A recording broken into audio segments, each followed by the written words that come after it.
Maka saya katakan pada pemerintah, kalau liberalisme dan HAM tidak dibatasi dengan akhlak, tidak dibatasi dengan moral, liberalisme dan HAM tidak dibatasi dengan agama, berarti di Indonesia sedang terjadi proses pembinatangan bangsa Indonesia.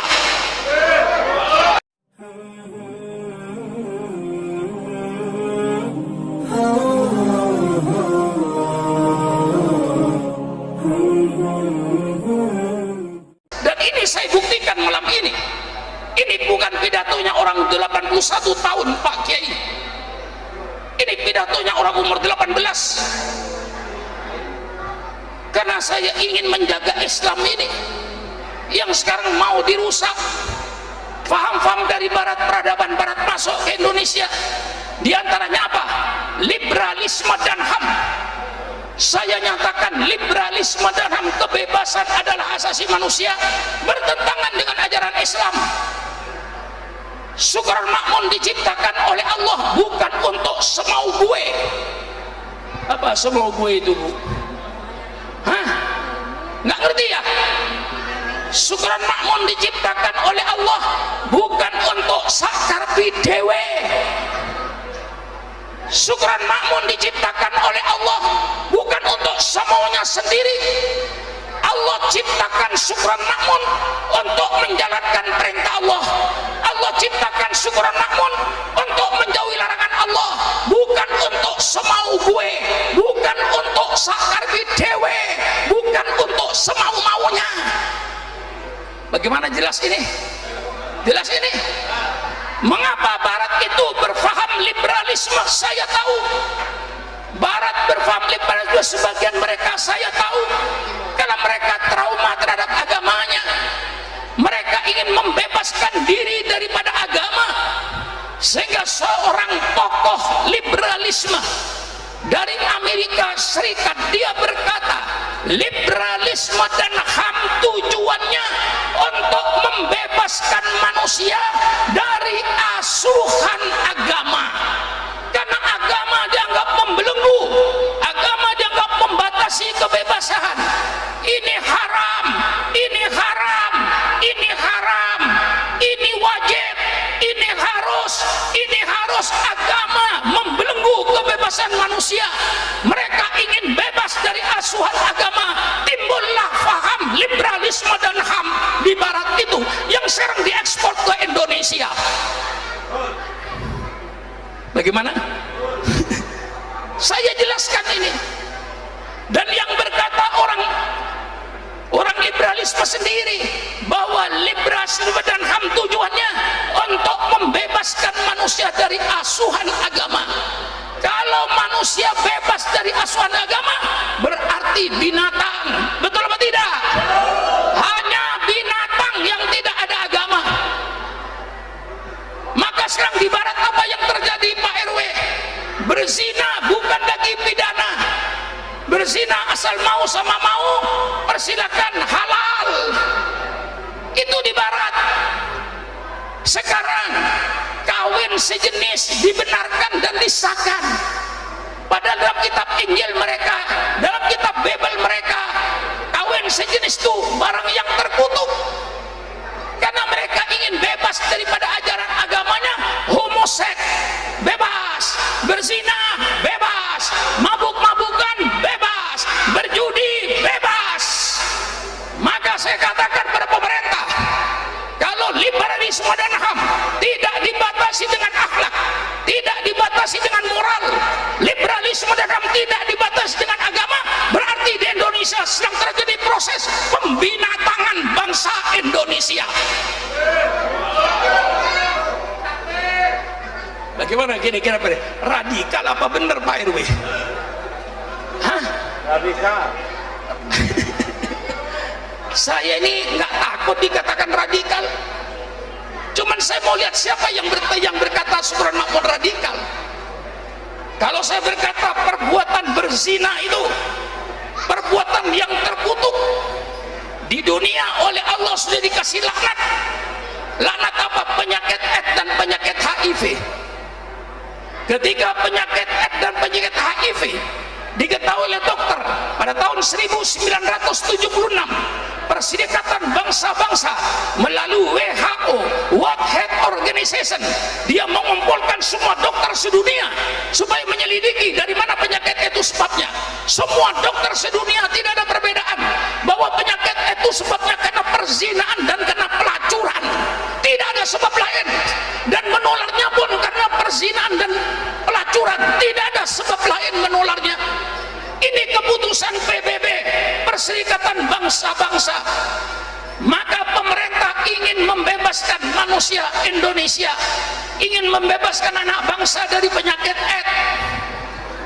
Cuman saya sumbang pikiran pemerintah keliru untuk membebaskan manusia dari penyakit AIDS. Pemerintah menganjurkan bagi-bagi kondom di daerah pelacuran. Kondom di Afrika gagal, kondom di India gagal, kondom di Amerika gagal. Penyakit AIDS tetap berkembang di dunia pelacuran. Saya kasih pikiran, saya sumbang pikiran kepada pemerintah. Kalau pemerintah ingin membebaskan anak bangsa dari penyakit AIDS, bukan bagi-bagi kondom pemerintah, tutup semua pelacuran di seluruh Indonesia.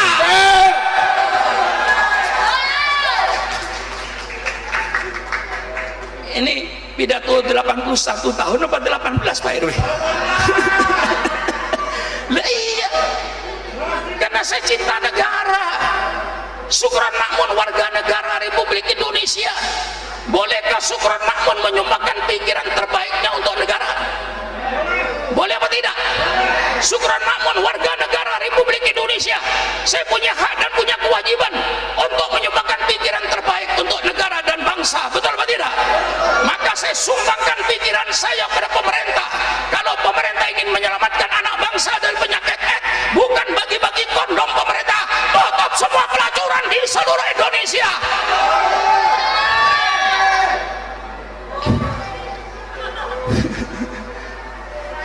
Ya memang kadang-kadang pemerintah itu setengah-setengah Pak RW. Ya maklumlah polisi itu bawahan, diperintah dia jalankan. Saya ketawa. Kadang-kadang warung kecil dirahasia minuman keras. Warung-warung kecil dirahasia minuman keras. Saya bilang Pak RW, itu kerjaan sia-sia pemerintah. Kok warung-warung kecil yang dirahasia minuman keras? Kalau pemerintah benar-benar ingin menyelamatkan anak bangsa dari mabuk-mabukan minuman keras, bukan warung-warung kecil yang dirahasia pemerintah, pabrik minuman kerasnya tutup seluruh Indonesia. Bagaimana ini? Hah? Habis-habisan saya Pak RW. Karena cinta sama negara. Saya cinta sama negara NKRI. Saya cinta sama Pancasila.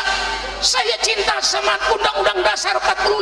Saya ingin menyelamatkan bangsa saya, ingin menyelamatkan negara saya daripada narkoba, daripada mabuk-mabukan, daripada penyakit AIDS. Gimana? Hah?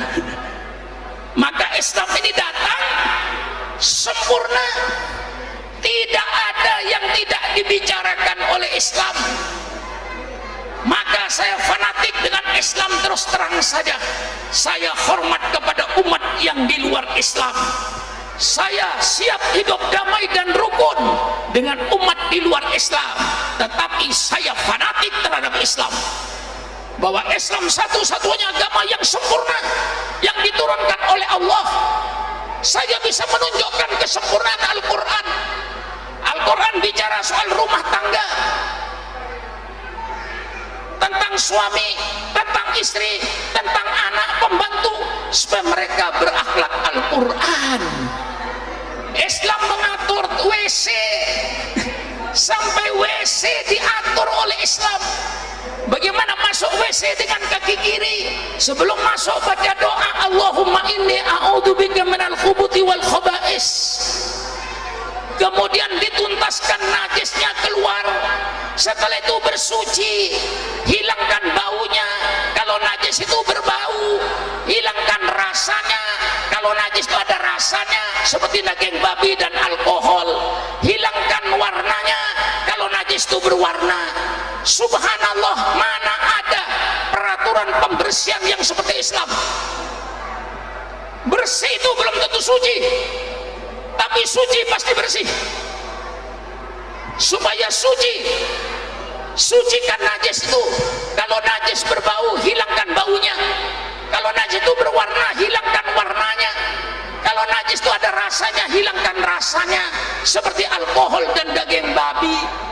Subhanallah, dapur diatur oleh Islam supaya makanan yang lewat tenggorokan ibu makanan halal, tidak haram, tidak najis, diatur oleh Islam.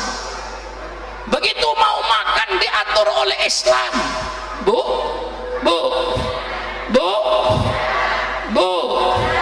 ada kupingnya enggak? Panci ada kupingnya enggak? Berapa? Penggorengan ada kupingnya enggak? Berapa? Ibu ada kupingnya enggak? Berapa? Persis penggorengan.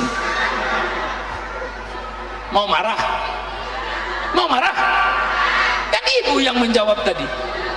Panci ada kupingnya? Ada. Berapa? 2. Penggorengan ada kupingnya? Ada. Berapa? 2. Ibu ada kupingnya?